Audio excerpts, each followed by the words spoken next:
Greetings. I'm Brother Judah from the Congregation of Israel, a representative of the NMP, the Nazarene Messianic Party. And today, I would like to have a session on the biblical shepherds and pastors versus the preachers, the modern day preachers of today.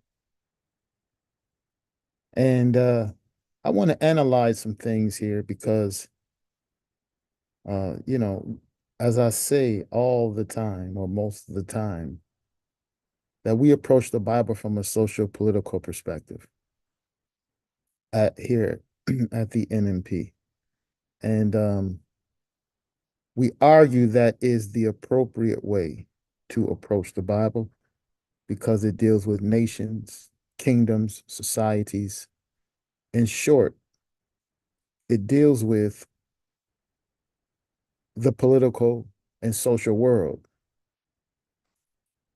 Nevertheless, the scripture teaches that most people will veer away from that. They find themselves comfortable in their religious ordinances and practices. And that is to be expected, I suppose, because not only is the words of the elders true as they struggle for liberation in this modern society, and they argue freedom is a road seldom traveled by the multitude. And when we read the Bible, it teaches the same thing, is that narrow is the way that leads to life. Few there be that find it. Within the religious world, I have come to challenge quite a bit of the dogmas that has been presented and fed to us throughout the years, and many can argue throughout the centuries. And I want to approach this teaching on the biblical shepherd or pastor because I also want to undermine this this usage of the Bible to establish this male chauvinism and undermining the office and work of women. Now, it's argued that women can't be bishops. We're going to look at bishops and its association with high priests. And today, we want to look at it in such a way, which would be politically, to sort of show it isn't that the women are inferior. It isn't that it's not that they don't have the mental capacity or the intelligence. But when we examine a job of a bishop or a pastor, we're going to find that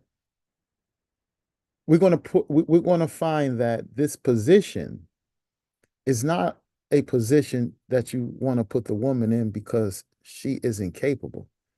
It's a position that you wouldn't want to put the woman in because the women and children, which are the foundations of a society, you don't want to push her first in the forefront of trouble.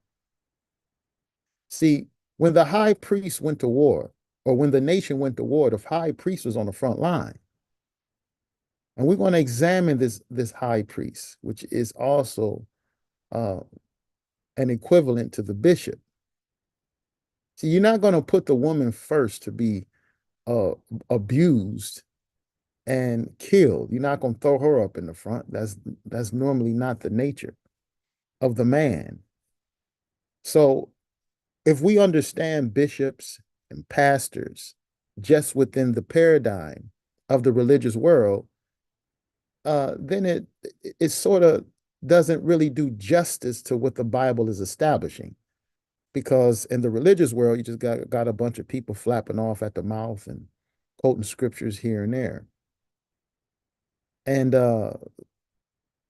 giving clever speeches and stuff like that, and clever sayings and phrases and statements. Uh, but the office of a bishop is much more than that. And we're going to show you, if you understand it from this perspective, you can probably get an idea on why this office, um, which is a dangerous office, it has nothing to do with the intelligence of the women. It has a lot to do with their protection. Um, so bear with me as we go through this. And I want to say this too. You may hear a lot of people throughout the world in various schools of thought.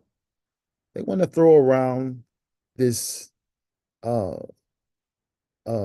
justice word, this word of justice, and they want to talk about economic equality, and they want to start to using the words and the catchphrases and statements and stuff like that to talk about capitalism is bad, and they'd like to use these words, but a lot of people are walking contradictions. You're going to have a lot of people who are going to talk about this stuff but not willing to engage in such a battle to do something about it.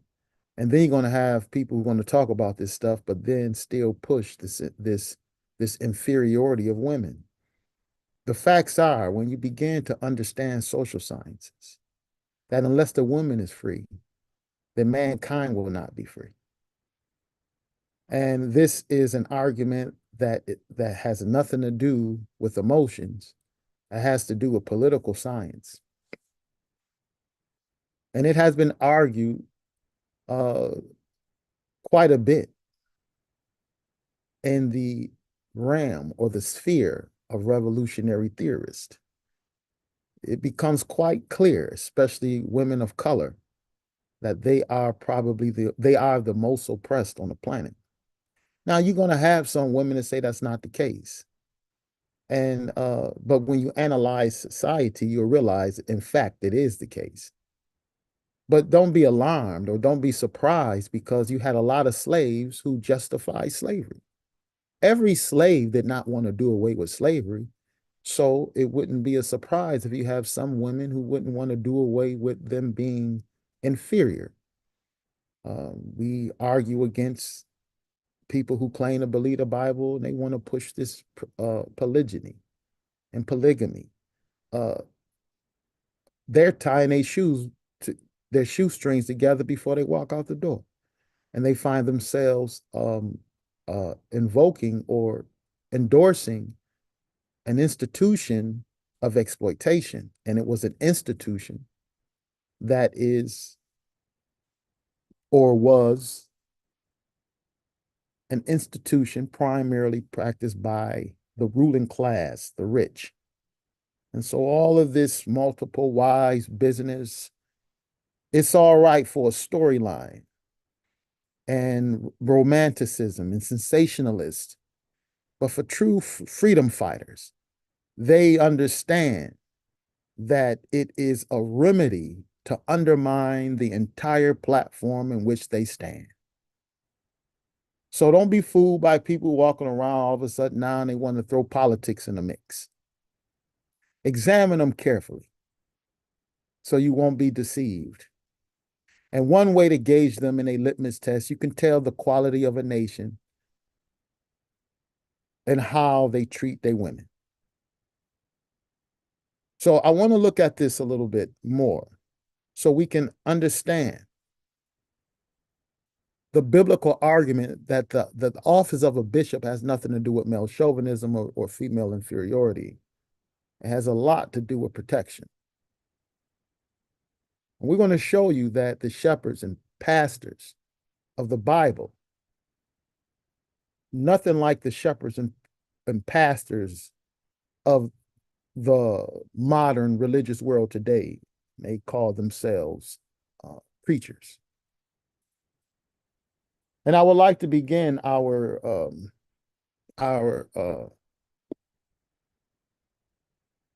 discussion first looking at the priest. And we have a write-up here out of the Hebrew etymology uh, on a on the article of priest. And then we're going to go into some more text. Now it says the noun Kohen means priest. And this priest, we're going to find it's tied directly into the shepherd or the pastor. We're going to find that the organizing of the priest is it is synonymous to the organizing of the Congress in a nation, the House of Representatives and the Senate, which forms a Congress. This is the synonym. That office is synonymous with the biblical priest. In fact, I'm going to read something out of the United States Constitution to show you that they even went by the ages of those who would participate inside of the priest's office according to the book of Numbers. When you look into the Constitution of the United States, Article 1, Section 2, it says, no person shall be a representative who shall not have attained to the age of 25 years. So if you start reading the book of Numbers, starting from chapter 4, you will start reading the ages of those who waited. And wait doesn't mean that they sat idle, but those who were laboring in the priest's office. It started at 25. And then those who did more of service, another branch of the service, they started at age 30. And they were to retire by age 50. But it was the same pattern that the United States Constitution used. The representative are members of the House of Representatives, which are part of the Congress. And they have to be 25 years of age.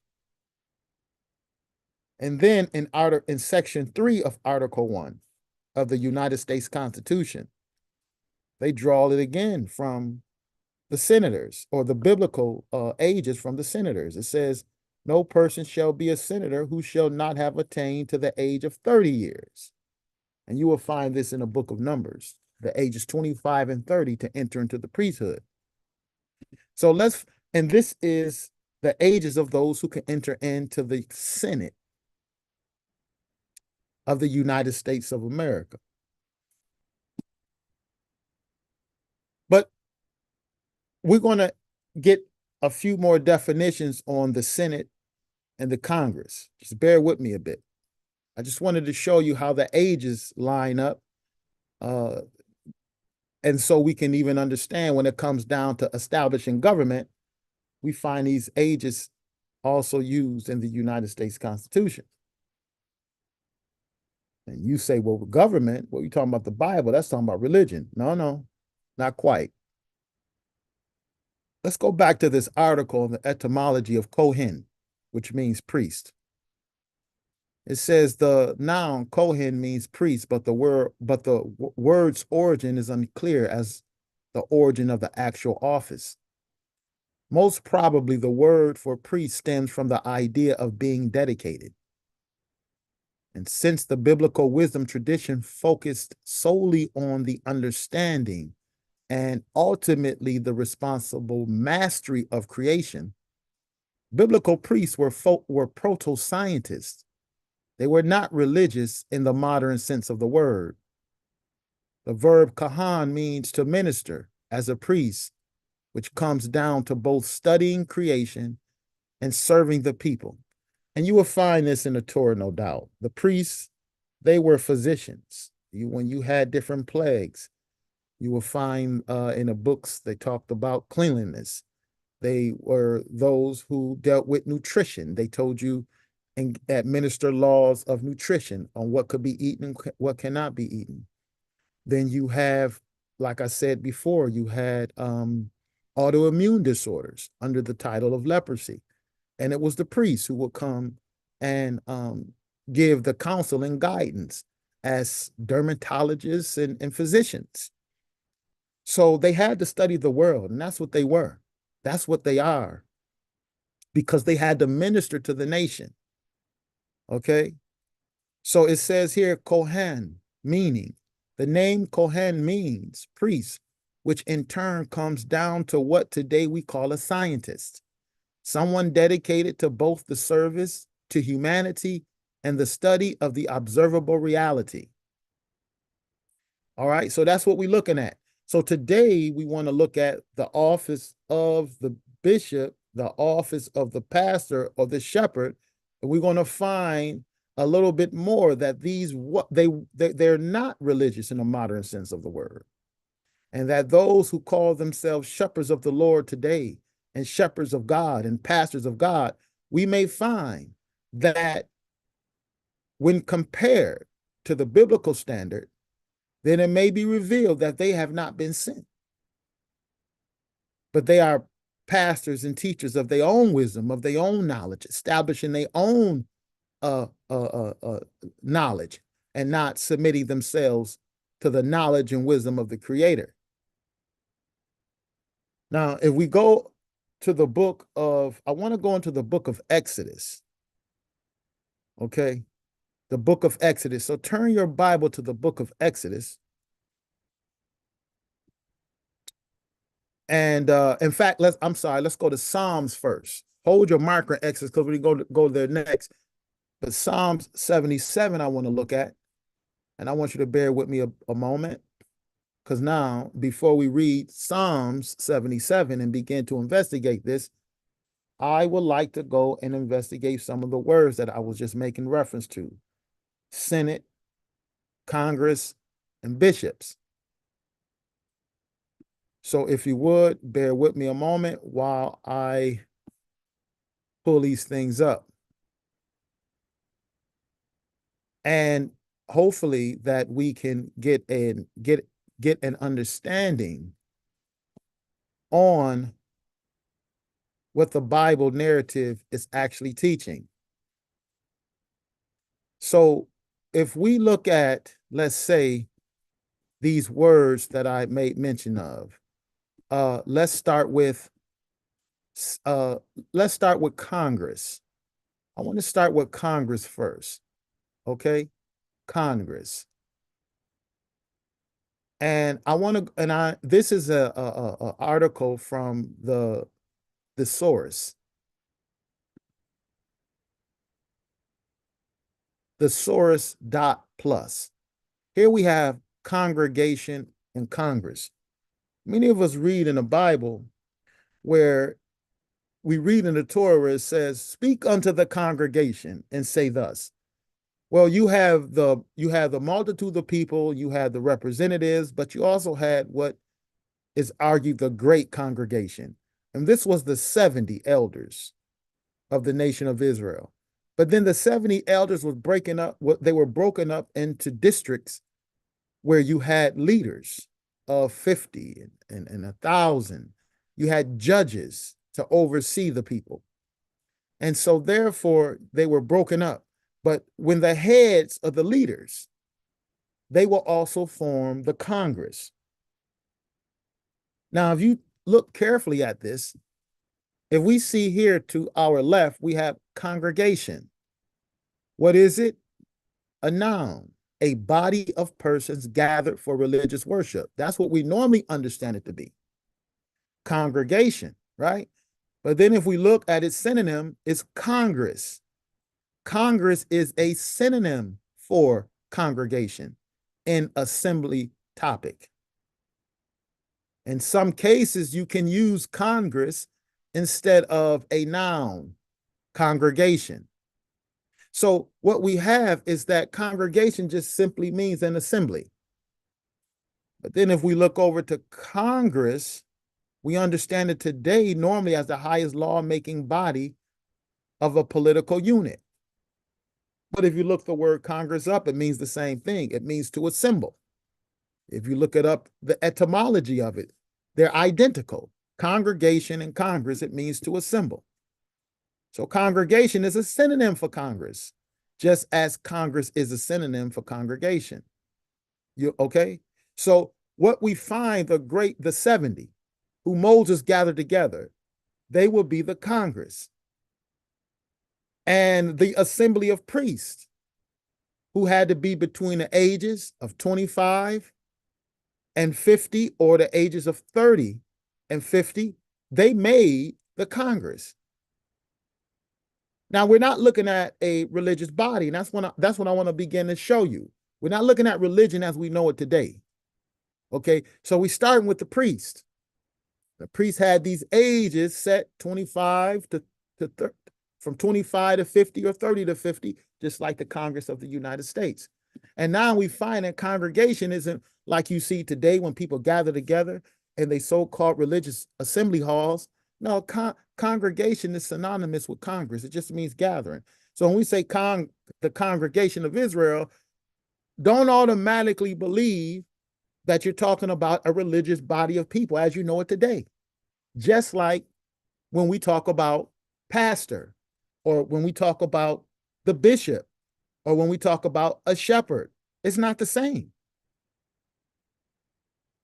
according to the biblical usage. Bear with me again. Let's look at another one. Now,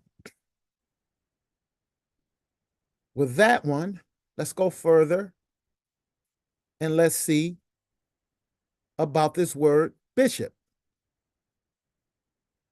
Now, this is out of the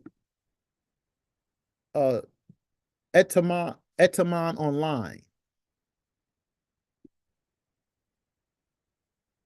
And what we have here is bishop, which is a noun. And this word is associated with high priest. So we have bishop, Old English, bishop, high priest, Jewish or pagan. From the late Latin, episcopus, from Greek, episkopos, or watcher. Here has in parentheses spiritual, but it's just a watcher or overseer. Now notice this carefully. A title for various government officials, later taken over in church sense.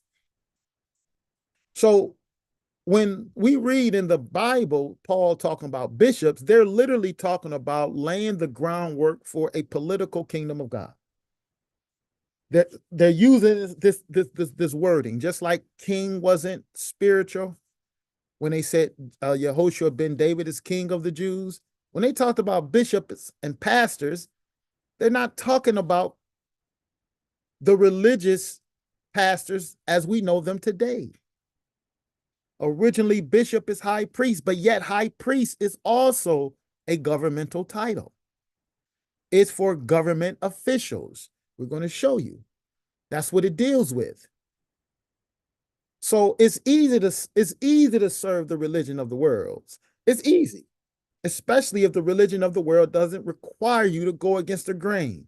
But it tells us, it comforts us to continue to serve the devil. It deceives us to serve the devil. And we don't struggle against it. And people say, well, you know, the stuff that y'all talking about, we didn't see Jesus doing nothing like that. Of course you didn't. You had a different form of government.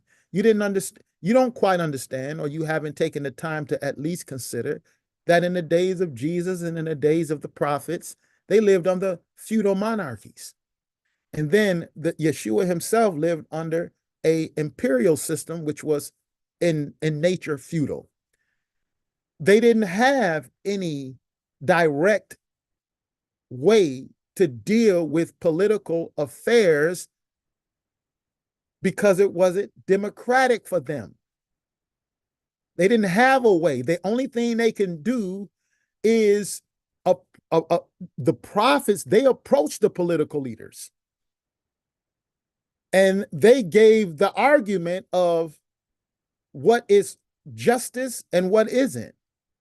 But they didn't have the power or the authority at that time to bring in another official unless there was a civil war. And that took place with Solomon son, and Jeroboam the first. And that's when the people organized as a group and they departed from the bishop, the government leader, which was Rehoboam. But other than that, to keep the society intact, there was no democratic process. So their protests looked different. But yet they still protested against the same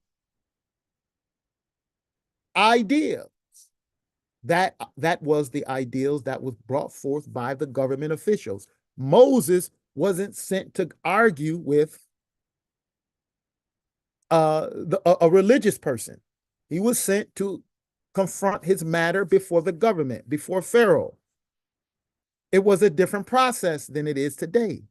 Today, the Creator put us in a different process where it's actually even is more in the people's leverage to address the political affairs than it was in the Messiah's day. So the Messiah's day, for example, he couldn't go to Pilate, but what he could do was address what gave Pilate its strength. That was the tax collector, the soldier, and the aristocratic class,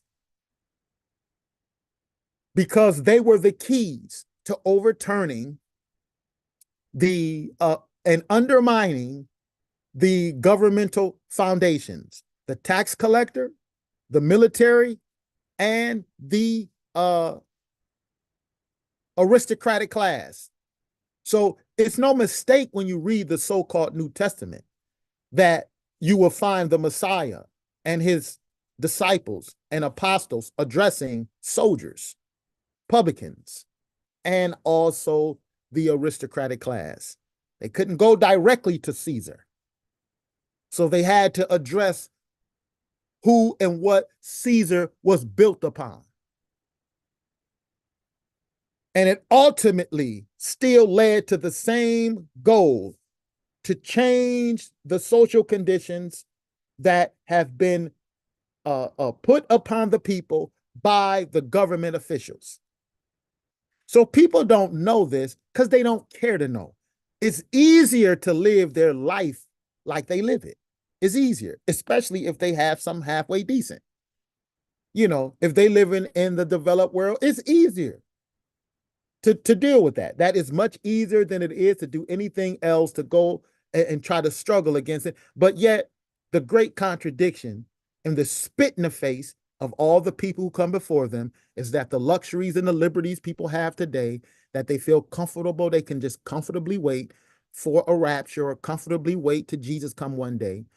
They can comfortably wait because those who struggled before them, they made exploits,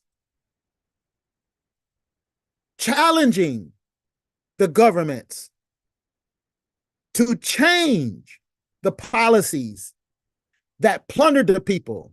And they went as far as they can go.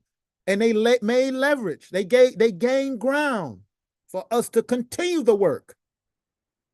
But no, we comfortable. We don't found enough.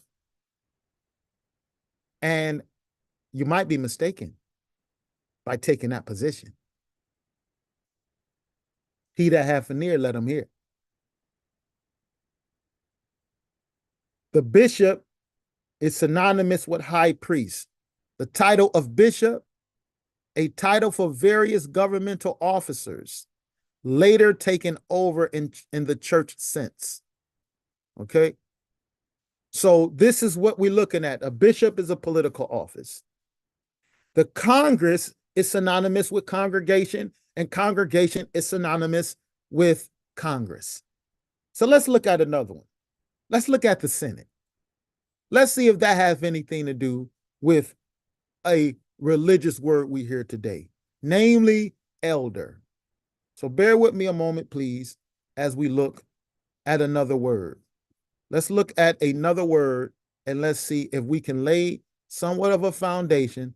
So for the scriptures the scriptures that we'll go to will not be totally alien to what we're bringing to the table to you today. All right. So here's another word. Senate. We look at this word Senate. And we looking at, and as we look at this word Senate, what do we find? We find the legal and administrative body of ancient Rome, from Old French Senat or Latin Senatus, highest council of the state in ancient Rome. It literally means what? Council of elders. Senate literally means council of elders, Proto-Indo-European sen, which means old. So the Senate is the council of elders. The Bible called them elders. And the elders who are the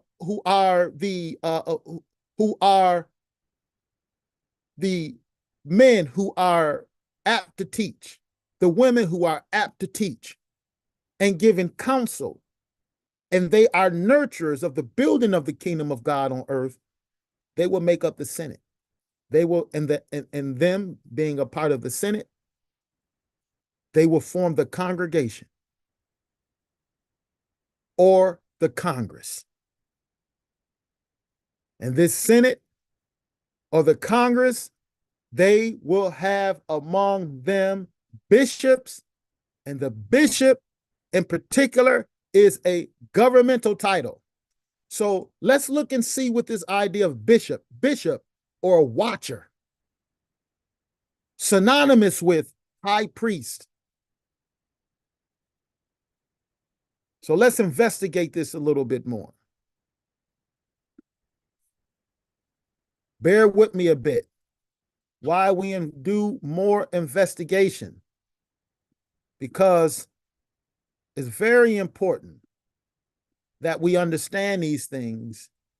I will argue is because we do not want to be deceived. And why is it important not to be deceived? Because the Bible says Satan deceived the whole world. So we want to find out what this is about. Now, if we look into the book of Psalms, and we keep in mind what we had read about the Senate, which is the council of elders, the Congress, which is none other than the congregation of the people, and even going as far as read United States Constitution, where it argued even their Congress had to be at least 25 years of age as a House of Representatives and 30 years of age as a senator, or to be a part of the Council of Elders, you have to be at least 30 years of age. And these are the same ages of those who are participating in the priesthood. And what was the priesthood? The priesthood was a political body. And we're going to show you this. We're going to show you that the priesthood is a political body. And actually, it's nothing like what we have been fed today. Now, if we go to Psalm 77, in Psalm 77, we're going to notice the Creator is going to call out a couple of men who actually began to lay the groundwork and set the legislation for establishing the priesthood in the nation of Israel. And this is Psalms 77. Psalms 77. And in Psalm 77, it reads in verse 20, it says, "You led your people like a flock." Now, when we look at being led like a flock, we are implying the flock being led by a shepherd, or shepherds, plural.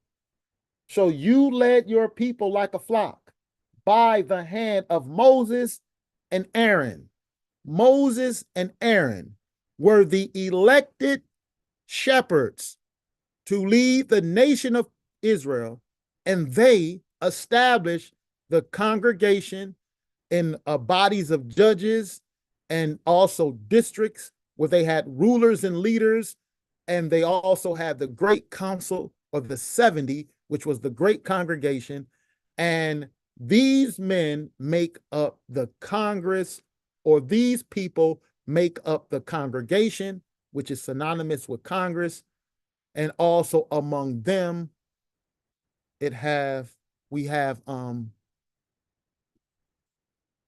among them we have the elders, the Senate, the Council of Elders. Psalm 77 and verse 20, you led your people like a flock by the hand of Moses and Aaron. Now, with that being said, let us go back and look and see what was happening. Moses and Aaron. So if we go back to Exodus chapter 6, what was Moses and Aaron sent to do? Were they sent to lead the people to set up a religion? What were they sent to do? And that's the field. People don't, I will argue, people really don't take time to study the world.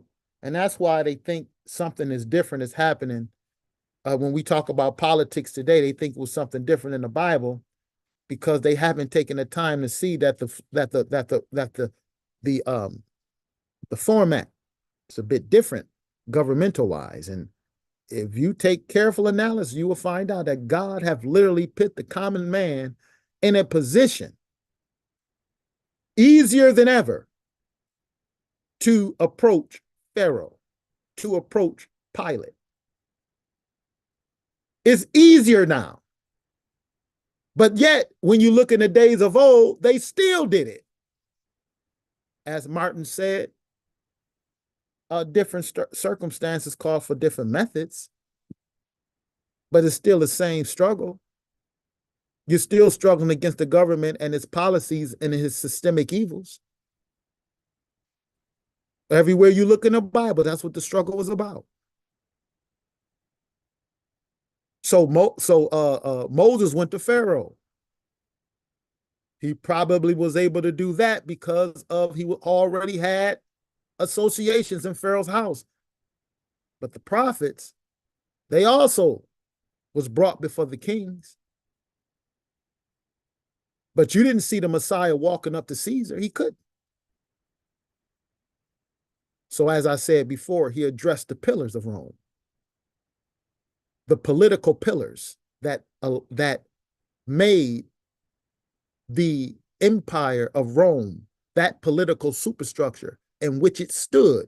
It stood on the military, the legion, the aristocratic class, and the publican. And the aristocratic class, their livelihood depended upon legion and the publican. So it's no mistake that the master and his disciples are addressing publicans and the soldiers and members of legion. And if you study Rome politically, you will know why. It'll make even more sense. Exodus chapter 6, what did the Creator say? Exodus chapter 6, verse 13 reads, thus saith the Lord, thus the Lord spoke to Moses and Aaron. Now, Psalm 77 just said that's who he sent to lead Israel. So now in Exodus 6, he says, thus the Lord spoke to Moses and Aaron and gave them orders regarding the Israelites and Pharaoh, king of Egypt, commanding them, or this text says, charging them to free the Israelites from the land of Egypt. What was the shepherds sent to do? To bring the people to liberation. Not an abstract liberation, not a spiritual freedom, but their labors was to bring the oppressed people up on high ground where they will not be oppressed. That's what the shepherds did, Moses and Aaron. That was the shepherds. The shepherds directly engaged in conflict with the political elite. Now, if we revisit the argument with Yeshua ben David again, I went as far first to explain his strategy or the strategy of the church pertaining to the colonial power, Rome. But now let me also put in for you how the political warfare that also is there with the Messiah was his struggle against the scribes, the Pharisees, and the Sadducees. Who were they? They were the local government officials. Sadducees, the aristocratic class, who were just beneath Herod. And Herod was granted king of the Jews. The aristocratic class under the Jews was the Sadducee, because they were the ones who were descended from John Hyrcanus, the former prime ministers, political leaders of the children of Israel. Those were the Sadducees.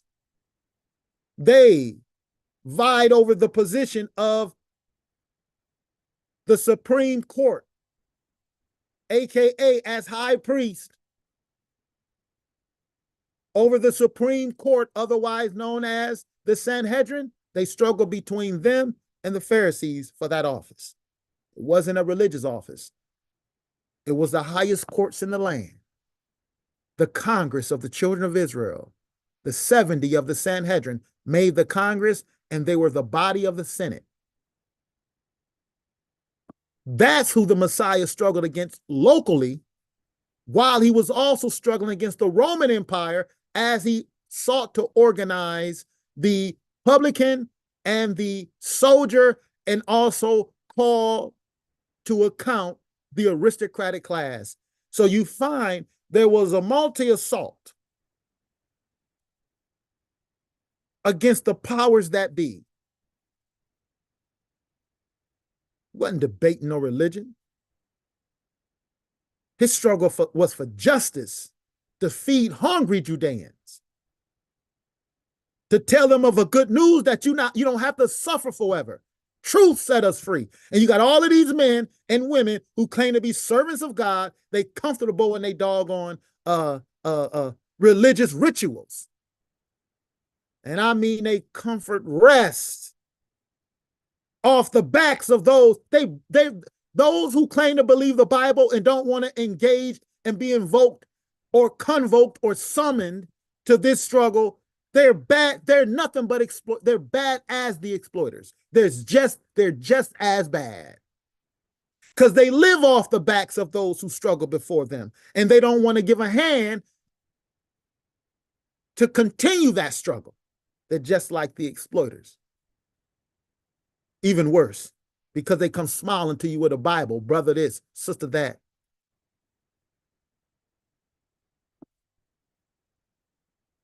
Moses and Aaron, shepherds sent to lead the people like a flock. If we go over to Psalms 78, Psalms 78. And when we get to Psalm 78, I want to start reading at verse 70. Now look at it again. Israel slipped, began to go backwards, and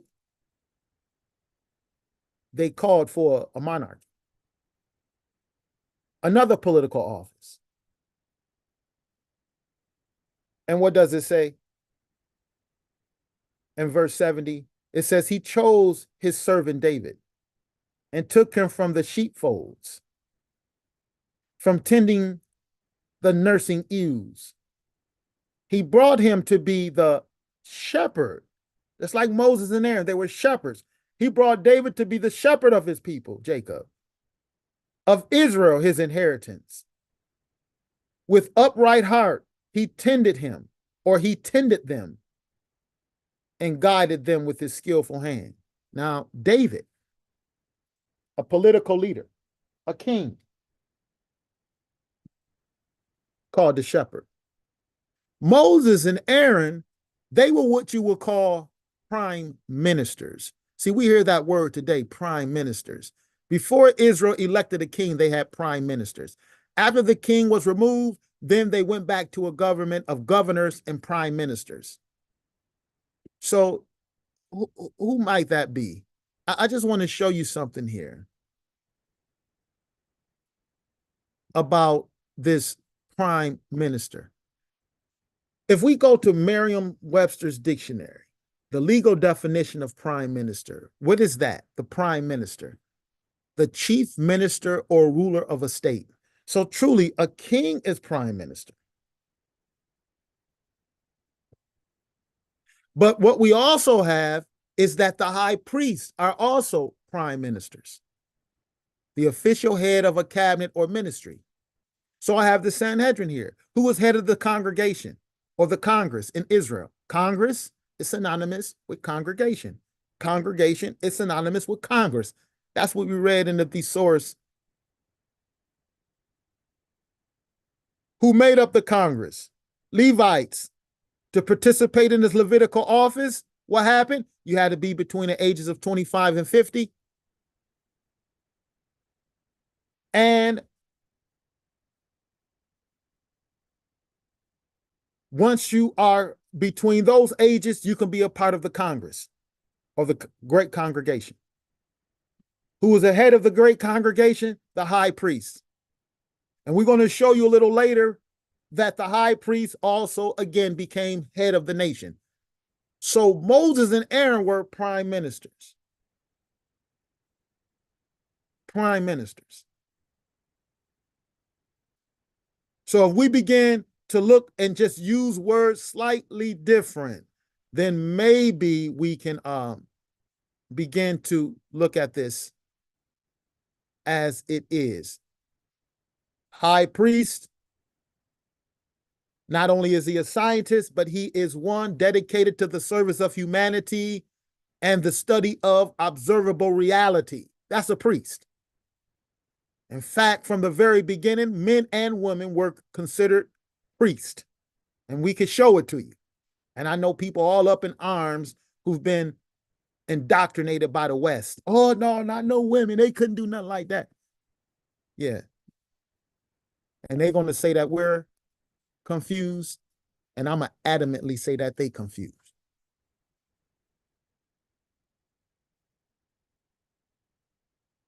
David, a shepherd. Now watch this. Let's go further now. Seeing that the office of the king, this is a shepherd. But we find that even a bishop was a military term, and it was synonymous with high priest.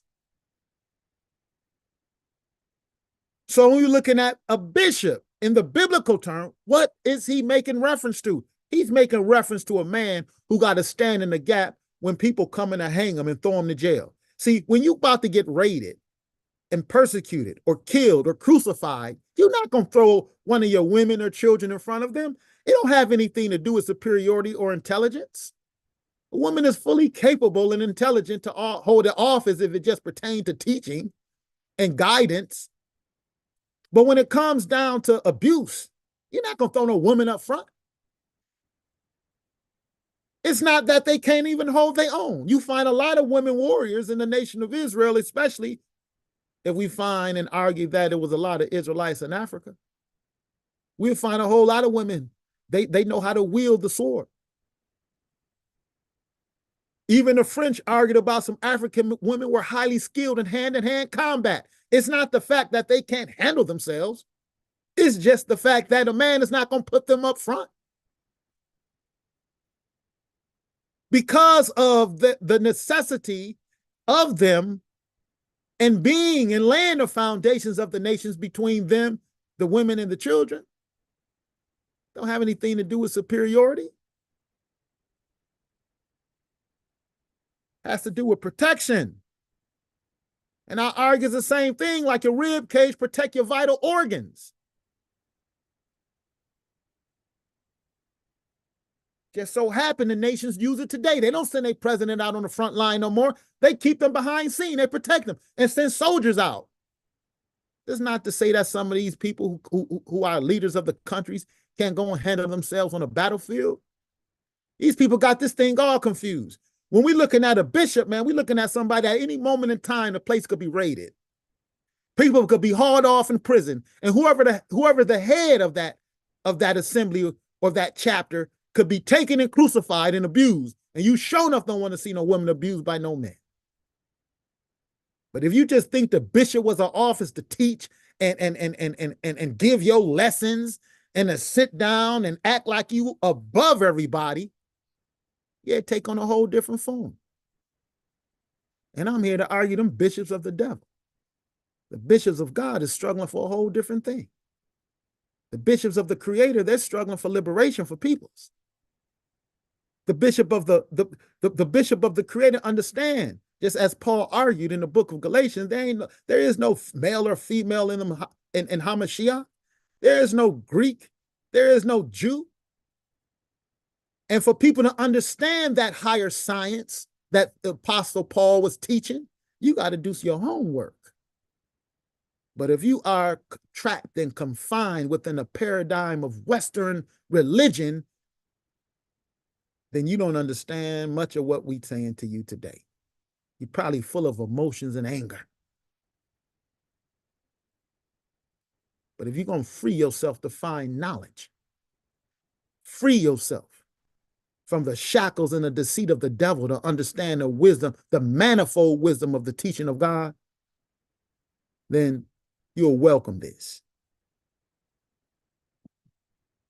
Break the shackles off the women. We can't be free unless they free.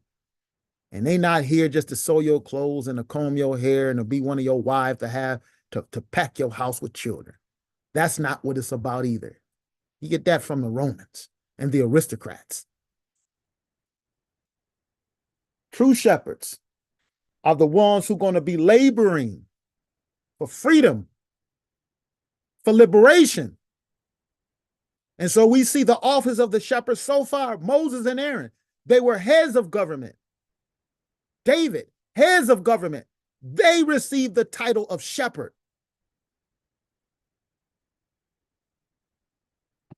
Overseer, the watcher, aka bishop. Now let's go to Jeremiah chapter 3. Jeremiah, the 3rd chapter now. So let's go further, look further into the government of Israel. We see that so far when we're looking at the office of a bishop, that we're not looking at some religious, hyper religiosity that we see today. People walking around these such and such robes and they sitting in the head of and I was a victim of it too. I know I was a victim of it too. Believing that the office of a bishop was just within the confines of the so-called church. You might not call it a church. You probably call it a camp. You call it whatever you want to call it, but it's still patterned after the Church of Rome, really. That's just real. Pattern right after the Church of Rome. And all of your leaders who supposed to be bishops and deacons, if they receive the service first, if they the ones who sit up on a high horse and everybody else serving them, they're really Roman. That's exactly how the Romans did it. That's exactly how the pagans did it.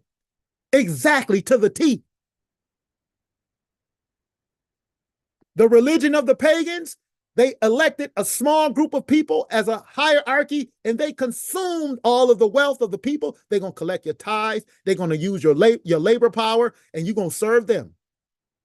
But yet they want to talk about they teaching Christ. Last I read, Christ washed his disciples' feet. Last I read, the Messiah wasn't trying to gather money from people for himself. He was taking wealth and giving it to other people so they can live. And then he was teaching his disciples how to pool your resources and establish a society where wealth is distributed equitably. You know who do stuff like that? Political leaders.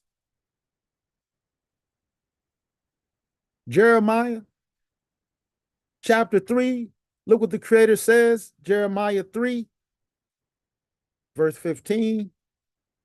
It reads, I will give you shepherds after my own heart, who will feed you with knowledge and understanding. So that's important to know. The shepherds must feed the people with knowledge and understanding. Knowledge and understanding of what? The knowledge and wisdom of God. The same knowledge and wisdom, which leads to his righteousness. That same knowledge and wisdom that Paul argued in the book of Romans, that he desired that Israel would be saved, but he said they have a zeal of God, but not according to knowledge. See, the shepherds of the Creator must feed the people with knowledge and understanding. But at the same time, Paul was arguing all these people who come in the name of the Lord. He said in the book of Romans, he said they have a zeal of God, but not according to knowledge. But what did they do? They went about to establish their own righteousness, and they have not submitted themselves to the righteousness and the knowledge of God. That's why they got all of these religions. And all of these religions, it's not getting us free. In fact, it's telling us to be idle. Sit on the sideline. Let somebody else do the work. We don't involve ourselves in that. Is that right? You don't involve yourself in it? Isn't that something? But yet they not dragging your child off because they got laws in place now that forbids child labor. They're not making you work 15-hour days and punishing you even if you try to argue for higher wages. You didn't know that? All you got to do is study history. You will find out you were punished by law if you try to argue higher wages. You think a 40-hour work week and overtime pay and days off, you think they just gave it to you? You think all you Negroes who get a day off, maternity leave, you think they just out of the goodness of the heart that the empires of the world just decided to give it to you? You live off of it. And you don't consider ones that it came from people challenging the injustices of the land. You don't know that the people risked their lives and took to the streets to resist the government, arguing that you can't drag our babies off into your fields, into your factories. But now you could sit in comfort, yeah, baby, yeah, you under these laws, you work a little overtime, you get some overtime pay.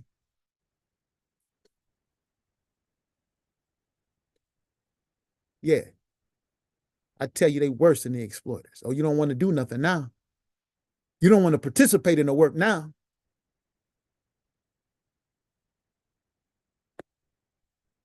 I tell you, they may be making a mistake. And all of the stuff we have today, you better realize where it come from and understand that the fight not over. In fact, those of you who are looking very carefully, you will find that what progress had been made, they trying to systematically remove it. The fight not over. But the bishops and the shepherds understand where to take this battle. Moses knew where to take the battle. Right to the heads of state. Amos and Isaiah knew exactly where to take the battle. Right into the courts of the kings. And we better know where to take the battle too. But you're going to have the opportunity sitting on the sidelines, ready to eat the cake, but not ready to labor to bring it about. And they talk about they love the Lord, the love of Christ. Yeah, okay. He's going to send you pastors that's going to feed you. Why is it? Why you have to do that? And what is some of the knowledge? The knowledge of God. And not your own knowledges. Not our own righteousness. And what is the knowledge? What is the tenor? What is the sentiment of the knowledge he's going to teach? Stay in the book of Jeremiah and let's go over to Jeremiah, the 22nd chapter. Jeremiah, the 22nd chapter. Our master said, he that don't help gather, help scatter abroad. And everybody who do not participate and put their hand in for the liberation struggle, they have declared themselves to be enemies. If you don't help gather with them, you help scatter. And if you feel that you don't want to help, but you want to reap the proceeds, then you drew a line in the sand.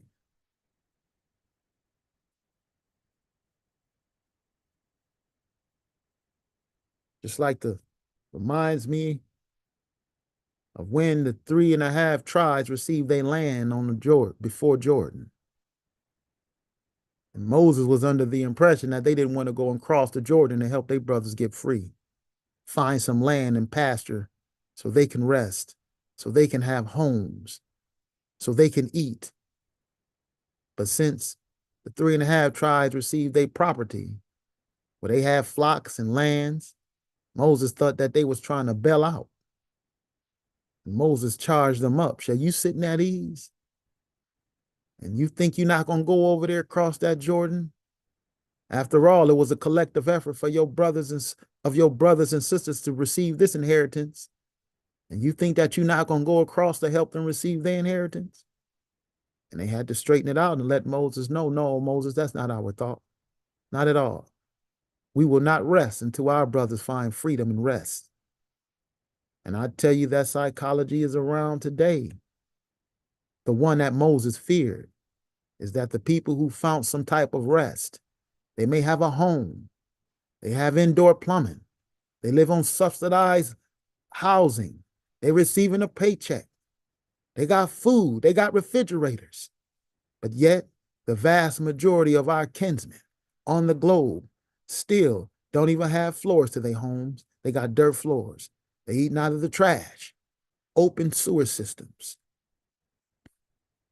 still laboring in the fields and in the mines, so they can supply the West with all of the opulence that they glory in and thank God for. All of the opulence people rest in and feel, they are, we shouldn't have to do all that other stuff because you rest in the opulence and ride the backs of the poor and oppressed people of the globe, and you rest in that. See, you like the 3.5 tribes who figure you receive your inheritance, but you're not laboring anymore, so the rest of your people could find rest. The others of the human family, it's no more laboring. You know that they starving. You know that they in the mines. You know that they laboring to produce all of the raw materials and rare earth to keep your technological advanced societies in play. You know your latest iPhone and everything else you looking at.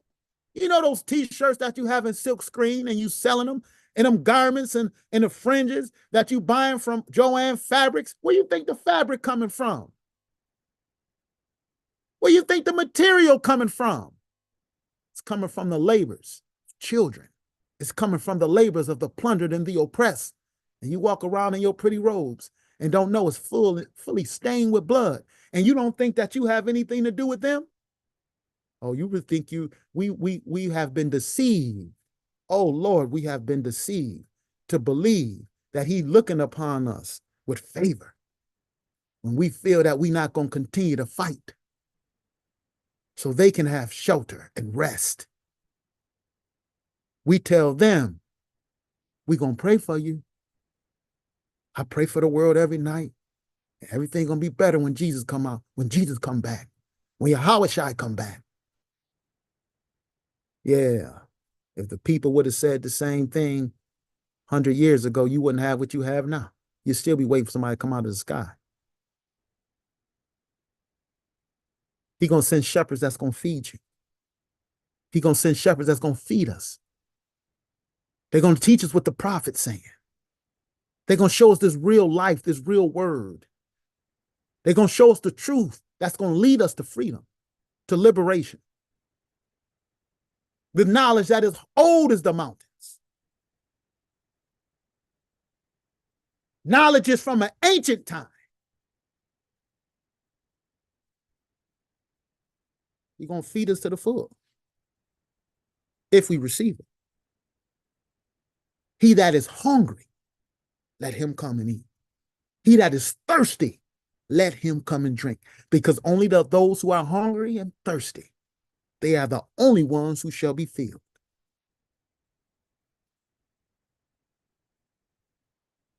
So you let those who dwell in opulence, who receive all of their luxuries from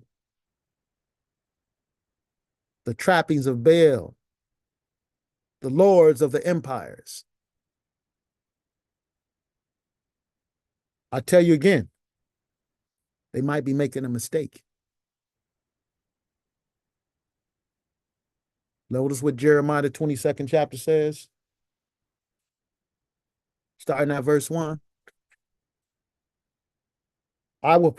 He said, thus says the Lord, go down to the house of the king of Judah and speak there this word and say, hear the word of the Lord, O king of Judah, sitting on the throne of David. You and your servants and your people will enter these gates. So he's going to the shepherd. Notice this. We're going to show you these are the shepherds, the king and his political group, his aristocrats, his advisors. Prophet Jeremiah, who did he go to? He went to them. Prophet Jeremiah, again, walking into the doors and sending messages and letters to Parliament.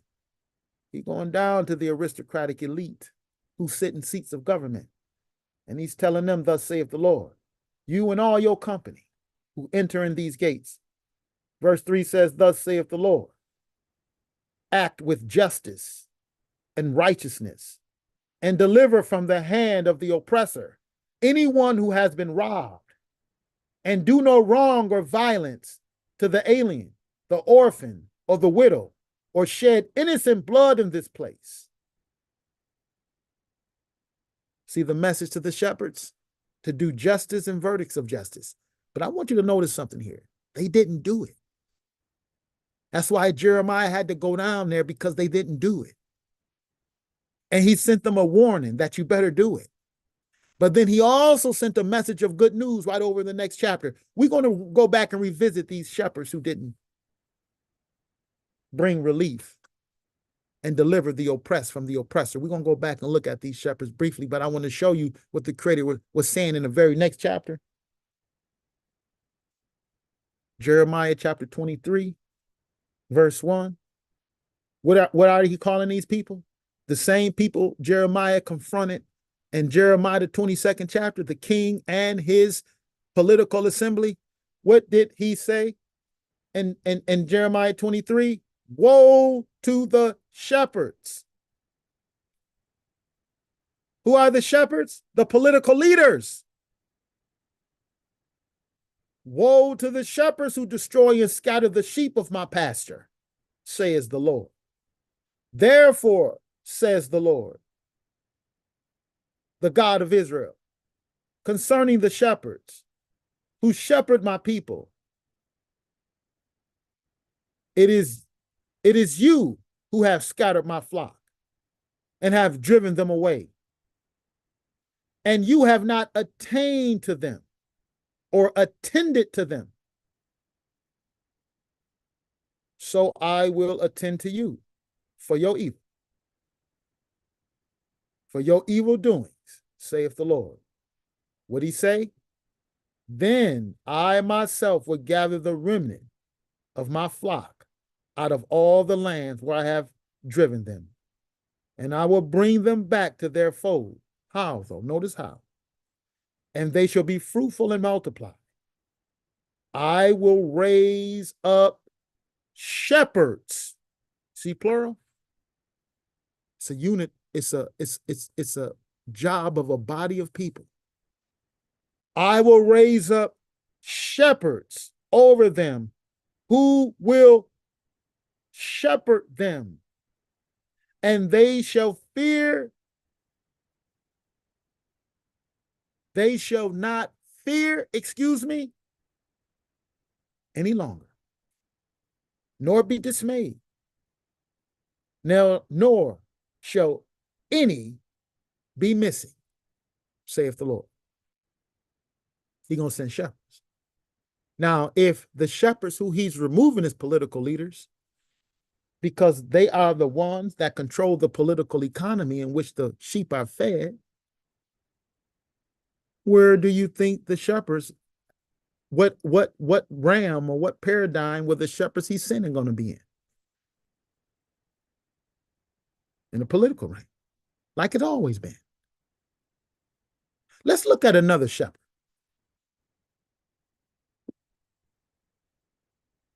I want to show you another shepherd.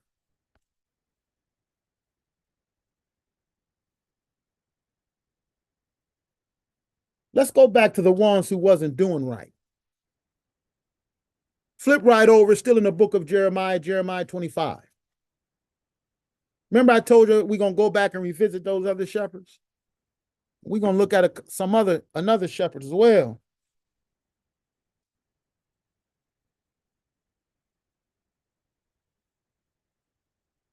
Jeremiah 25, verse 34. Jeremiah 25 and verse 34. Look what it says. It says, wail, you shepherds, and cry out. See, the crazy, I'm going to send you new shepherds. Why? Because the other shepherds, woe be unto them. They didn't help you. They don't. See, brothers and sisters, the equitable distribution of the goods and resources of the earth, that doesn't just fall out the sky. When you're looking at shepherds who shall feed the people, he's talking about the distribution of the earth resources and wealth. And when the shepherds of God, if they're destined to feed the sheep, then and to distribute to them the goods and resources, food, shelter, and clothing, so they won't be lacking.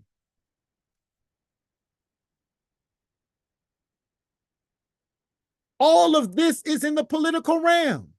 It's not hard. Our food, shelter, and clothing today, how is it determined? Through Congress and the committees of the Congress. Congress, the House of Representatives, and also the Senate, they have a committee called the Committees of the Purse. How wealth is distributed. They have a committee of agriculture, how land and resources are distributed and laws governing them.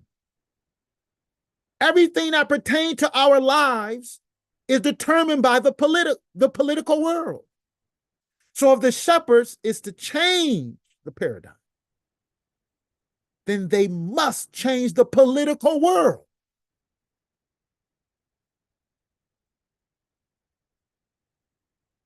It's not complicated.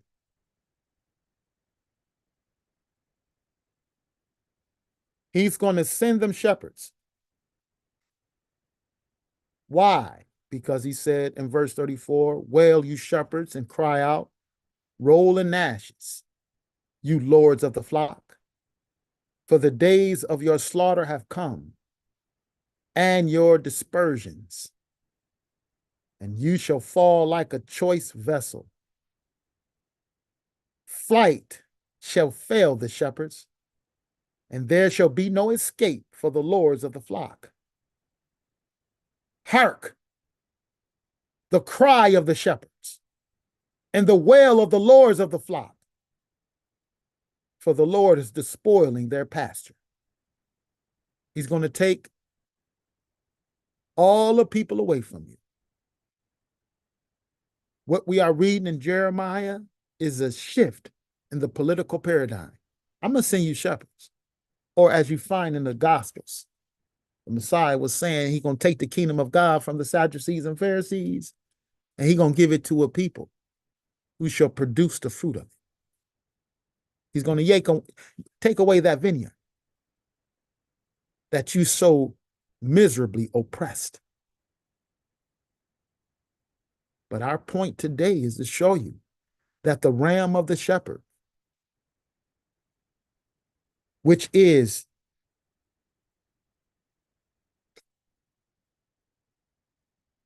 also known as pastor, even bishop, they're political leaders. And if we go right over to Ezekiel 34, we just got a couple more after this. Ezekiel, the 34th chapter. Let's look at it again.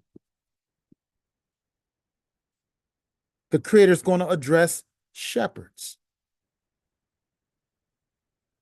They're political leaders, but modern day preachers and pastors, or modern day preachers, people call them shepherds and bishops. They think that they hold the office. No, these just religious people. The shepherds of the Lord deal with they have a political agenda because their job is to bring relief to people. And Ezekiel 34, starting at verse 1, what does it read? The word of the Lord came to me.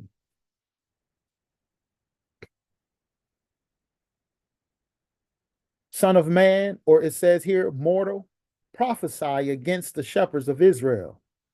Prophesy and say to them, to the shepherds, thus says the Lord God, ah, you shepherds of Israel, who have been feeding yourselves, should not the shepherds feed the sheep? You eat the fat, you clothe yourselves with the wool, you slaughter the fatlings, but you do not feed the sheep.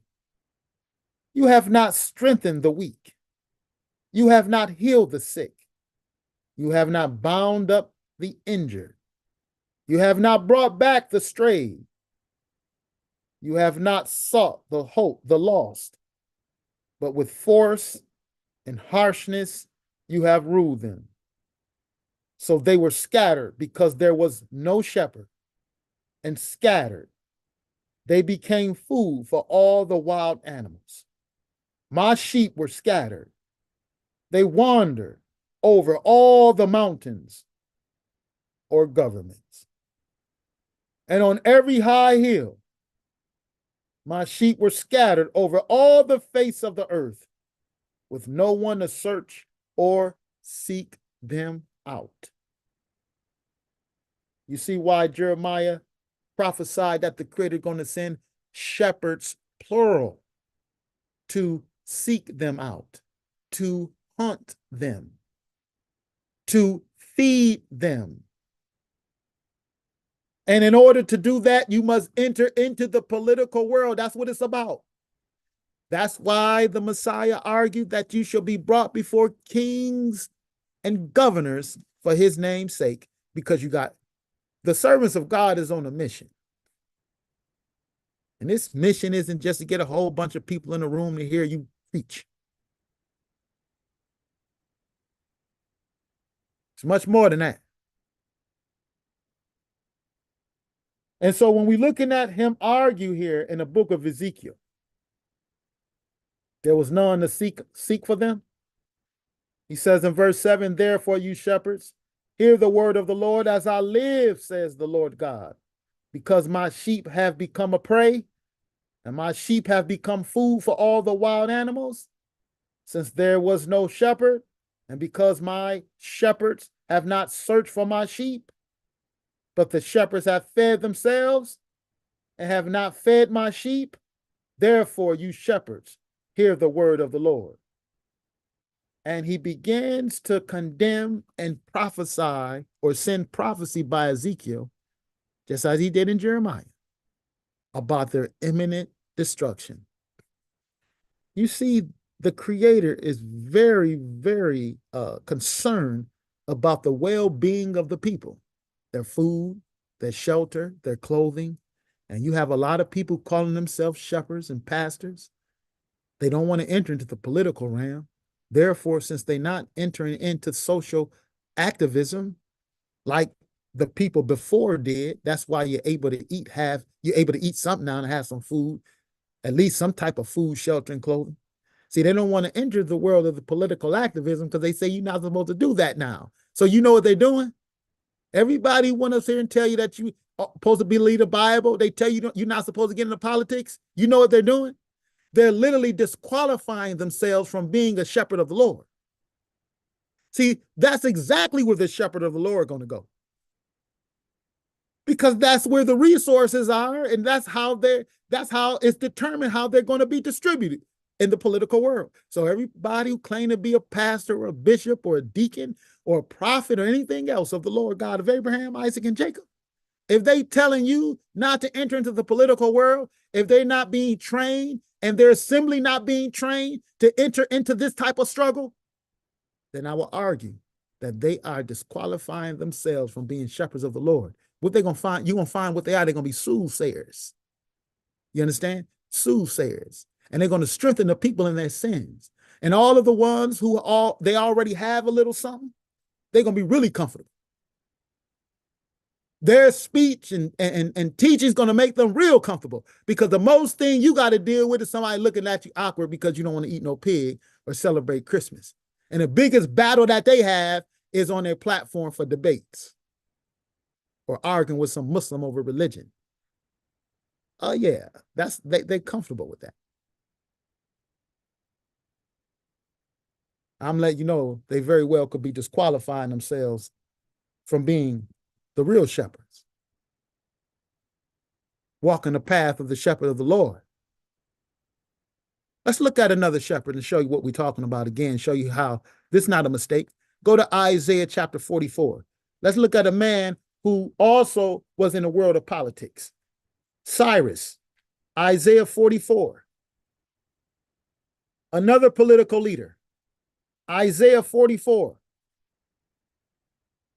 And when we get to Isaiah 44, I want you to notice something here. And I'll start at verse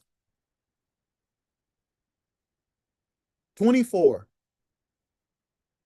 It says, thus says the Lord, your Redeemer, who formed you in the womb. I am the Lord who made all things, who alone stretched out the heavens, who by myself spread out the earth, who frustrates the omens of liars and makes fools of diviners, who turn back the wise and makes their wisdom foolish, who confirms the word of his servant and fulfills the prediction of his messengers, who says of Jerusalem, it shall be inhabited, and of the cities of Judah, they shall be rebuilt. Now remember, because he was going to destroy them because of the shepherds who did not feed the flock. But then he created sending another shepherd to lay the groundwork for more shepherds like Ezra, like Nehemiah, like Zechariah, like Haggai. All of these will run on the platform that shall be laid by this shepherd that God called here in Isaiah 44. He said, who say to Jerusalem, who confirms the word of his servant, verse 26, and fulfills the prediction of his messengers, who says of Jerusalem, it shall be inhabited, and of the cities of Judah, they shall be rebuilt, and I will raise up their ruins, who says to the deep, be dry. I will dry up your rivers, who says to Cyrus, he is my shepherd, and he shall carry out all my purpose, and who says of Jerusalem, it shall be rebuilt, and of the temple, your foundation shall be laid. Wait a minute. We're looking at the shepherd again. Now it's Cyrus. Cyrus, a political ruler. And he gonna lay the groundwork for the building of Jerusalem, and the governors and the prophets, other shepherds, shall come and feed the children of Israel. They're gonna feed them with knowledge. Ezra gonna get up there and he gonna read the book of the law to them during the days of the Feast of Tabernacles. The days reminding Israel when none of them was hungry. The days to read the entire law during the days of the Feast of Tabernacles. That's profound, because during those days, the entire law was given when they dwelt in tents. And when they dwelt in tents, there was none lacking. There was none living in mansions and some living in huts. When they dwelt in tents under the shepherds, Moses and Aaron, and the shepherds of the great Sanhedrin, their clothes didn't wax old. Their food didn't cease. They were fed. They were clothed. They were housed under the shepherds. So Ezra and Nehemiah, they're going to go back from this shepherd Cyrus. He's going to lay the foundation for Ezra and Nehemiah and Zechariah and Haggai, and they're going to start laying the groundwork. Ezra going to start teaching the laws, and Nehemiah going to tell all the aristocratic Jews, do right by your brothers. Because you're going to have some of them aristocratic Jews who are going to be opportunists, and they're going to try to bring their brothers into debt bondage. Ezra chapter 5, Ezra talked about, you better release the yoke, liberate your brothers. And Ezra said, I shake my lap. And any of you who don't exercise justice, may the Almighty shake you of all your resources. These men were the men who realized that political economy was very important, and the feeding and the housing of the people was the chief on their agenda. And all of this happened in the political world. And the Creator sent another political figure, Cyrus, and he called Cyrus his shepherd. He called David his shepherd. And all those who sat in the seats of David, they were shepherds. And if you went and began not to feed the flock as your shepherd, then the Creator pronounced judgment upon you. Shepherds. These are the shepherds. These are the overseers. These are the pastors. They were political leaders. They were political men who dwelt in the political world to feed the people. Nothing like you get today. The pattern of pastors, the pattern of preachers and teachers and mores today, they follow the pattern of the Roman religious system. They do not follow the pattern of the biblical shepherds and pastors of the Hebrews. That's what they not do. Now, I talked about prime minister, and we're going to close with this here. I talked about prime minister, and remember, the prime minister, he is the chief minister or ruler of a state. After the king of Israel was removed, then the prime minister office was found as the high priest. Now, before we close out today with just these last couple of texts, what I would like to do is investigate a little bit more. And so I want to go into 2nd Maccabees. You could probably look it up online if you don't have a copy. And I also want to look into 4th Maccabees. Today, we're going to look at a prime minister of the house of Israel. We're going to get a demonstration of a little bit more of how it looked now, what was happening, and showing you the concern of the shepherd. Now, the prime minister of the high priest, he's a political leader. Now, remember, he's a political leader. Let me show you something else here to bring him back to our remembrance.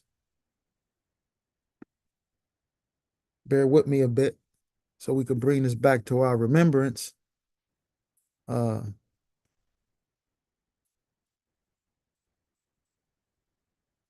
I want you to just take it into consideration. Okay, take it into consideration.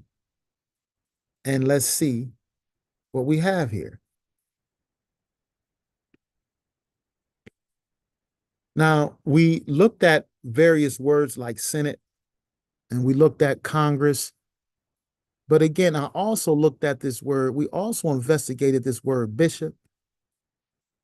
And for the record, I want to bring this to our attention again, this word bishop.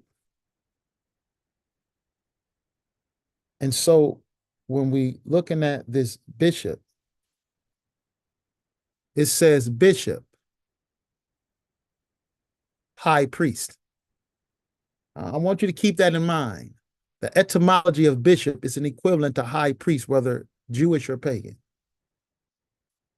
From the late Latin episcopus, from Greek episkopos, or a watcher, spiritual, they got in parentheses, but it just means watcher or overseer. And I want you to look at this again. It is a title of various governmental office officials later taken over in church sense. Later taken over in the church sense. Okay, so we're looking at bishop, we're looking at / high priest. So the bishop / high priest is a title for various government officials. So with Moses and Aaron, they were priests, Aaron high priest. They were government officials. Okay, so that's what we're dealing with here. Now, since we have that, let's go back to our text. Let's go back to our text since we have that. Political officials, high priest. Okay. Now, 2nd Maccabees, the 3rd chapter, we're going to look at a high priest, Onias. 2nd Maccabees, the 3rd chapter. And these are historical records of the children of Israel. You'll find among various writings, or some Bibles have them. Some Bibles have First, Second Maccabees. Some Bibles have First, Second, Third, and Fourth Maccabees. Today, I want to go into Second Maccabees, the third chapter, and look at this historical record for a moment. And when we go to Second Maccabees, the third chapter, I want you to understand something. Now, if we're looking at the bishop, then that's / high priest, but it signified political officials or government officials first before they applied it to the Western religion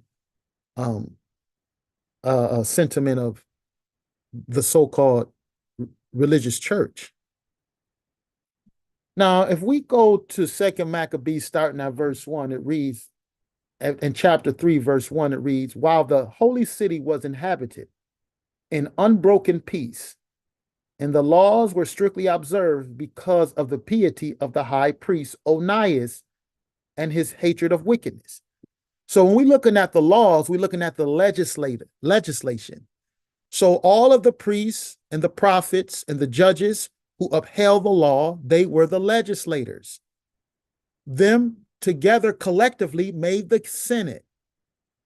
And the biblical language will also call them elders, which is Senate. And excuse me, them collectively will be the Congress. And the Bible calls them the elders. And these elders are senators, because senator, etymology, Senate is the council of elders. So we're looking at governmental officials. Now we have the legislation or the legislative branch of Israel upholding the laws, and we have Onias as high priest. He is the bishop or the overseer or the political ruler or the prime minister of the nation.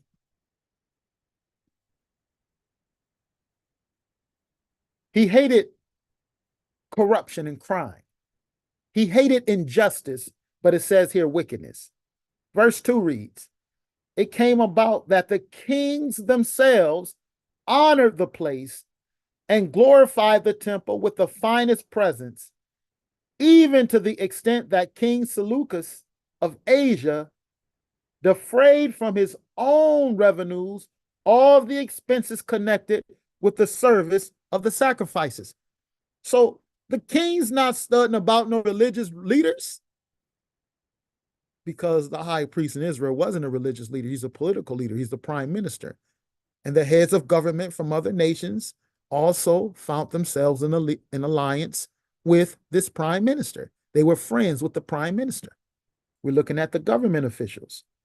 And we're looking at something I want to point out to you, the job, because he said, I'm going to send shepherds that's going to feed them. Remember that? So I wanted to point another one out today that might not be talked about too much, and that's Onias III. So here, Onias is the prime minister of the land of Judea just before Antiochus Epiphanes moves into power. But it says here, starting at verse 4, in fact, bear with me a minute, verse 3, even to the extent that the king Seleucus in Asia defrayed from his own revenues all the expenses connected to the service of the sacrifices. But a man named Simon of the tribe of Benjamin, who had been made captain of the temple, had a disagreement with the high priest about the administration of the city market. So it is the prime minister who oversees the market in the city. We're dealing directly with political economy. Economy. The etymology of economy is housekeeping. When you're looking at the distribution of food, shelter, and clothing, the distribution of goods and resources, that is where we get this word economic from. That's what it deals with. So we have an argument taking place in the administration of the city market. Now watch what this means. What's happening? What is Onias concerned about being high priest or prime minister? He's concerned about feeding the sheep. Now watch this. Since he could not prevail, speaking of Simon of the tribe of Benjamin, he says, since he could not prevail over Onias, he went to Apollonius of Tarsus, who at that time was governor over Coelesyria and Phoenicia, and reported to him that the treasury in Jerusalem was full of untold sums of money, so that the amount of the funds could not be reckoned, and that they did not belong to the account of the sacrifices. We're going to show you why they didn't all go just to sacrifices, but that it was possible for them to fall under the control of the king. So he's looking into the temple treasury, or the treasury, because the temple in itself was the bank of the nation. And the high priest or the prime minister looked over the treasury. This determined the distribution of goods and services and the well-being of the people of the land. We're looking at the political world. And now they see an abundance of wealth inside of the treasury from the gross domestic product, the GOP. The land accumulated plenty of wealth. And so now you have one of the corrupt government officials who wanted a piece of that wealth, just like government officials want to siphon off the wealth of the nation to this very day. Now we see the same political struggle going on in 2nd Maccabees. Okay, now we're going to follow this up. So he wanted to get that wealth. I want to skip down in fact, I'll read verse 7. When Apollonius met the king, he told him of the money about which he had been informed. The king chose Heliodorus, who was in charge of his affairs, and sent him with commands to effect the removal of the reported wealth. So he sent down ambassadors to go to the colonized country, much like the developed world do today. They go down into the 2nd and 3rd world countries that go down there and see how they could siphon off the wealth. And they normally do it when they find someone in the 2nd or 3rd world who want to be a beneficiary of that wealth. And that's normally who they put in power. So if you want to, just like when you look in Haiti, you know, you have the imperial powers. They choose who they want to put in power in Haiti or in Vietnam or, you know, in those different places and the so-called 2nd and 3rd world, France and the rest of them. They find leaders they want to put in place because those leaders will make sure that the wealth of those countries will be siphoned off to the so-called developed world. And therefore, you get all these people who call themselves preachers today, and all these people call themselves pastors and servants and all this of the Lord, whether Hebrew or so-called Christian. Well, we get the benefits of this. And so you find themselves, or we find ourselves being beneficiaries of thievery, right? And I'm mentioning this because it's a shame that the people don't want to understand how the political world works. They don't even want to understand how it works. And 2 is they don't want to even touch it. So we're looking at here in Maccabees, again, we're looking at the political affairs. We find a traitor in the country who find that their country is generating a lot of wealth, and they want to undermine or assassinate or remove the prime minister of the land. So he went down and reported it. Heliodorus, he was sent by the commands of the king and to go investigate to see if it was so. Verse 9 reads, when he had arrived at Jerusalem and had been kindly welcomed by the high priest or the prime minister of the city, he told about the disclosure that had been made and stated why he had come. And he inquired whether this really was the situation. You got a bunch of wealth down here? All right. The prime minister, Onias, is going to reply. The high priest explained that there were some deposits among the widows. There was some deposits belonging to widows and orphans, and also some money of Hyrcanus, the son of Tobias, a man of very prominent position, and that it totaled in all 400 talents of silver and 200 of gold. To such an extent, the impious Simon had misrepresented the facts. And he said that it was utterly impossible that wrong should be done to those people who have trusted in the holiness of the place and in the sanctity and the inviolability of the temple that is honored throughout the world. So he come to gather the wealth. Onias said it's not as much as he said, but we do have a collection.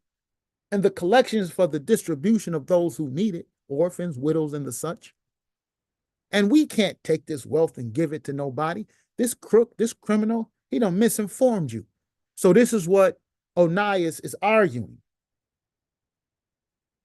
But in verse 13, it says, but Heliodorus, because of the orders he had from the king, said that this money must in any case be confiscated for the king's treasury. So he set a day and went in to direct the inspection of these funds. There was no little distress throughout the whole city. The priests prostrated themselves before the altar in the priestly vestments. These are the elders, these are the Senate. They being invaded by a foreign occupation for the same reason they do it today, to exploit their land of wealth. And they're saying this wealth is needed for our people. That's what pastors do, showing that the distribution of wealth is found and it is determined by the political body. We're looking at Onias as a shepherd. We're looking at the priests as shepherds, and they are concerned about the funds that will feed the people. These are offices of the shepherds. This is the concern of shepherds and bishops, which is synonymous with high priests, which are, according to the dictionary etymology, political officials. Concerned with what? Political affairs. And so they went praying in their vestments and praying. They called toward heaven upon him who, verse 15 again, because I want you to pay attention to this. The priests prostrated themselves before the altar in their priestly vestments and called toward heaven upon him who had given the law about deposits, that he should keep them safe for those who had deposited them. Okay, what's happening? I want to show you the law. Deuteronomy, we're going to go back to Maccabees, but I want to show you how Maccabees directed us to the law of the deposits. Let's go back to Deuteronomy chapter 26. I got 25 on there, but it should be 26. The law of deposits. And now we're going into the legislators in the days of Moses, the other shepherds, the early shepherds who kept the flock. And we're going to look into the legislation of the book of the law. Deuteronomy 26, verse 12. It reads, when you have finished paying all the tithe of your produce in the 3rd year, which is the year of tithe, giving it to the Levites, to the aliens, to the orphans, and to the widows. Same thing Onias was arguing. The stranger, the widow, and the orphan, brothers and sisters, they are a synonym for the vulnerable in the land and for the people who may have need. So when you finish tithing, you shall set it aside for the Levites, for the aliens, for the orphans, and for the widows, in accordance with your entire commandment that you commanded me. I have neither transgressed nor forgotten any of your commandments. And they had to give an oath that they followed this faithfully. You see, the gross domestic product was to go into the storehouse for the Levites, for the aliens, for the orphans and the widows, so that, it says in verse 12, so that they may eat their fill within your towns. Verse 12. Food, shelter, and clothing. This is on the primary agenda of the shepherds. And then it says in Deuteronomy chapter 16, chapter 26, verse 16, this very day the Lord your God is commanding you to observe these statutes and ordinances.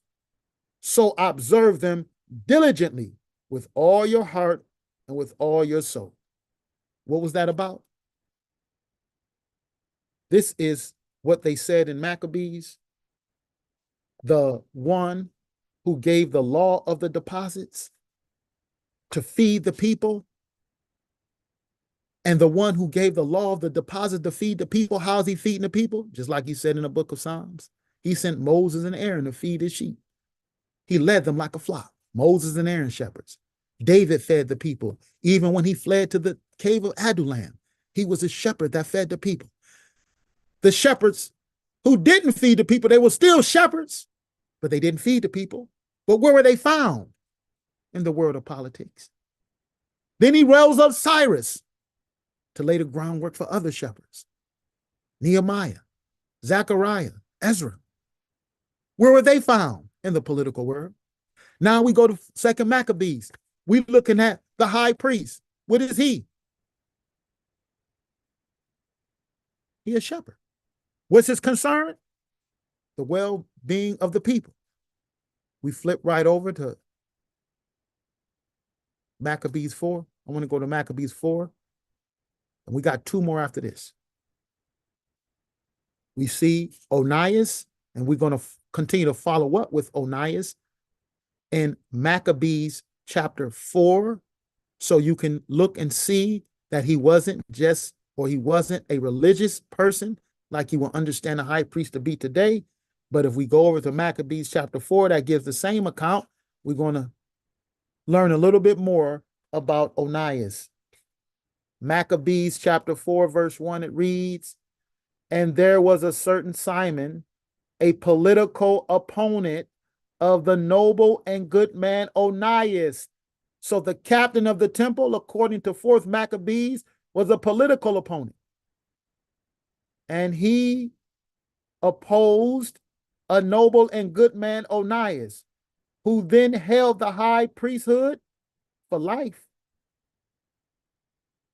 When, despite all manner of slander, he was unable to injure Onias in the eyes of the nation, he fled the country with the purpose to betraying it. And he came to Apollonius, the governor of Syria and Phoenicia and Cilicia. And he said, I have come here because I am loyal to the king's government to report that in Jerusalem, treasuries are there and are deposited, deposited tens of thousands of private funds. There are deposited tens and thousands of private funds. He's none other arguing about the gross domestic product. Who is he? A political opponent. Who is he approaching? Ananias.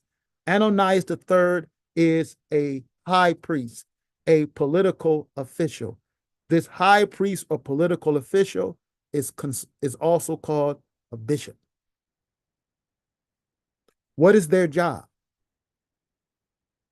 They are always found in the political, or should I say in the biblical readings and political offices dealing with political affairs.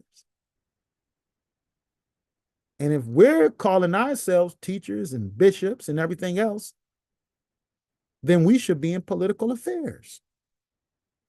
Is that true? I'm sure many of people say, nah, man, this man don't know what he's talking about. Okay. Maybe not. What we have read so far, we find them in the political arena. And I'm going to skip down a little bit more. We're going to go to John, but we're going to read this other account in in 4th Maccabees 4.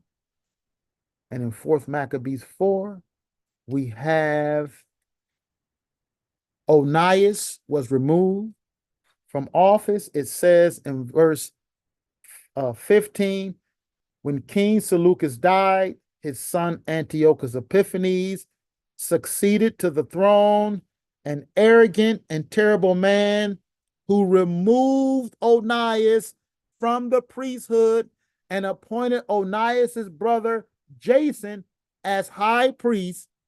Jason agreed that if the office were conferred on him, he would pay the king 3,660 talents annually. So the king, Antiochus, appointed him, Jason, high priest, aka bishop or shepherd, and ruler of the nation. High priest, prime minister, ruler of the nation. Every time we look around, the high priest, the bishop, the shepherds that's going to feed the people, they're in the political world.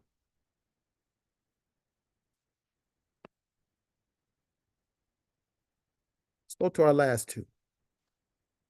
So when we see their position as a bishop, pastor,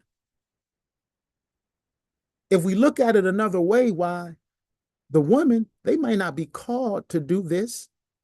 They still a part of the assembly, but they might not put the women. It's not likely that the men gonna put the women up to be the first on the front line to be assassinated and killed.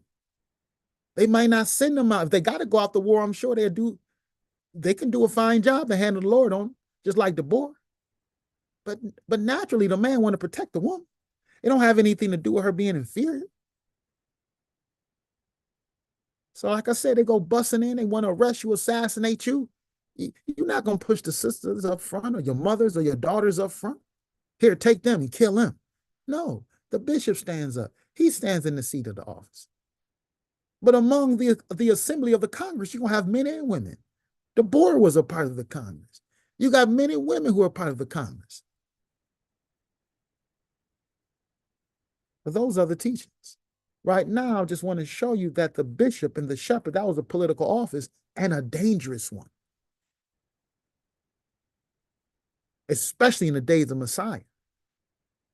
You don't want them dragging your mother, your aunt out. All of a sudden now, they drag your mama out because all the men hide behind somewhere and they drag her out to be crucified and abused by the Romans. You don't want that. So when you look at it from a different perspective, you realize, well, listen now, men, they will step up as bishops. So if somebody come up in there and ready to crucify you and tear up everything and throw you in jail, you're going to say, here, take me first. And that's what the Messiah did. When they came to arrest him at night, he said, leave him alone. I'm the one you're looking for. And look who he is. John chapter 10. So brothers or sisters, don't feel slighted. You're not missing out on nothing. This has a lot to do with your protection.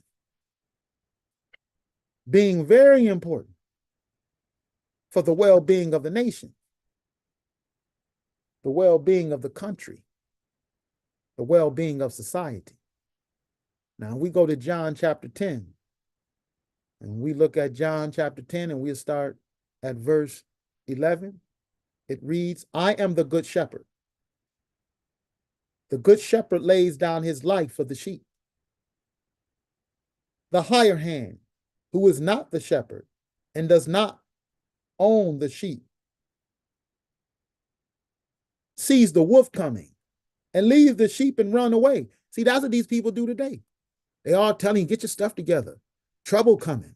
You got enough money, run. Flee to the mountains.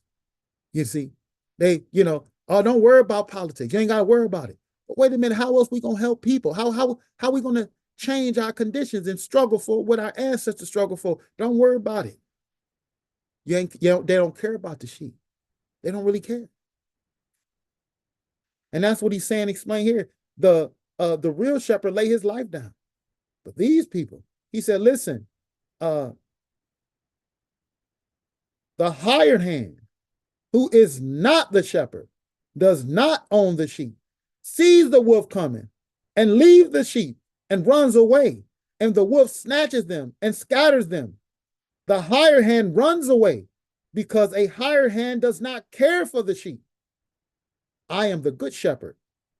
I know my own, and my own know me, just as the Father knows me, and I know the Father. And I lay down my life for the sheep. You see what the shepherd does? He said, well, that's what Jesus do. He the shepherd. No. This is what we're going to show you. He said he laid down his life for the sheep. And he laid down his life because he said in Luke chapter 4, what did he do? He argued in Luke chapter 4, verse 18, he have come to do what? See, he's coming to help the sheep. He's coming to deliver the sheep. He's coming to lay his life down from the sheep, for the sheep. Well, what condition is the sheep in that he must do that? Well, we go to Luke chapter 4. He said in verse 18, the Spirit of the Lord is upon me because he hath anointed me to bring good news to the poor.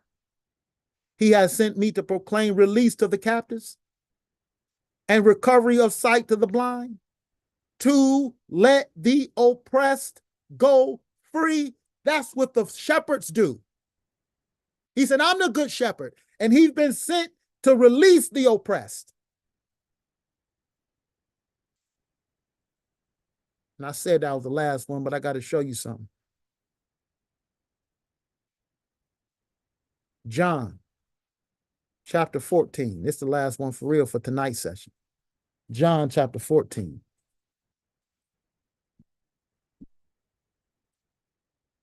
That's what the shepherd do. Come take me. You're going to crucify somebody, got to crucify me first. And that is what, and they're going to get the women and everything else after that. But the first one, they got to walk the plank. Leave the women and children alone. Leave the rest of them alone. That's what the shepherd do. And his life is on the line because he's struggling against principalities and powers. Just like the Apostle Saul says, we all struggling against principalities and powers if we are a part of the kingdom of God.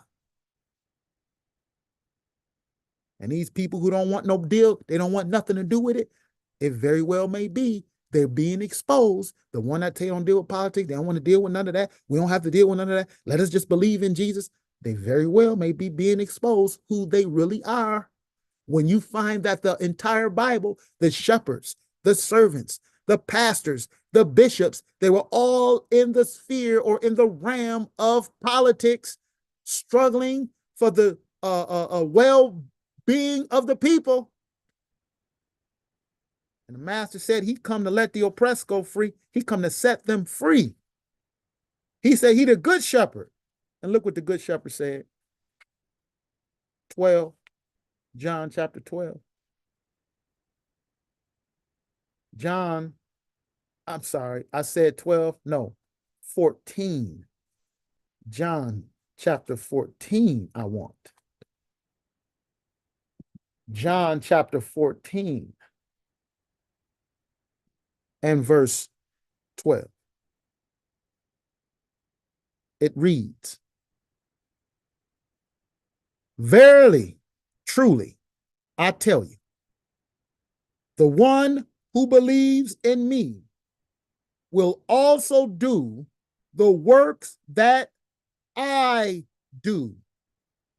And in fact, will do greater works than these, because I am going to the Father. Oh, we're going to shepherd the flock. Are we going to do the same works? That's what only those who believe on him, though. You say, he that believes on me. Those who are in support of God. The word believe comes from the Hebrew imuna. It's not like the Greco-Euro sentiment where it's just to believe that someone else would do something, but the word imuna carries the sentiment of a support or an active faith. I believe in God, so I am going to do. That's why I say, you believe in me? The works that I do, you will do. If you don't do them, then you don't believe. Showing that the belief in Mashiach goes way beyond a memory knowledge or an acknowledgement.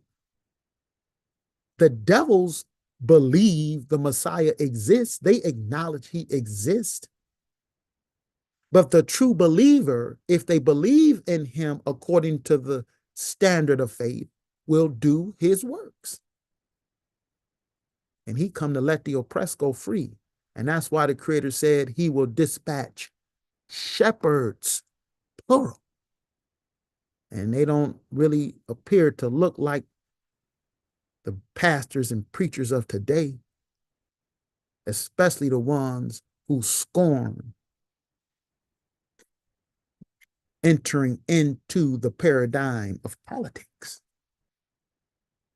I'm Brother Judah, a representative of the Congregation of Israel,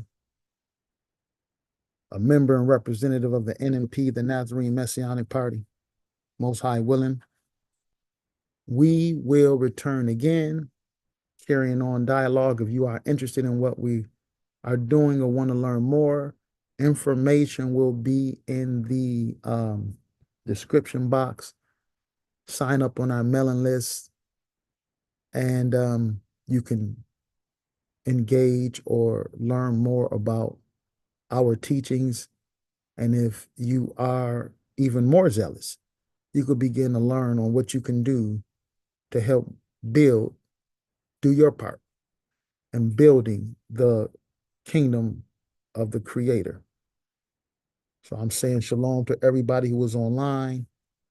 I am looking at a different device, but I see that we have had people online with us. Peace to all of you who have been online. I haven't been ignoring you. It's just that the chat is on a different device, and I see people here on now. Peace and blessings to you, and may the Almighty bless your understanding. And with that, I'm going to say shalom to all you who sincerely are searching, and he that hath an ear, let him hear.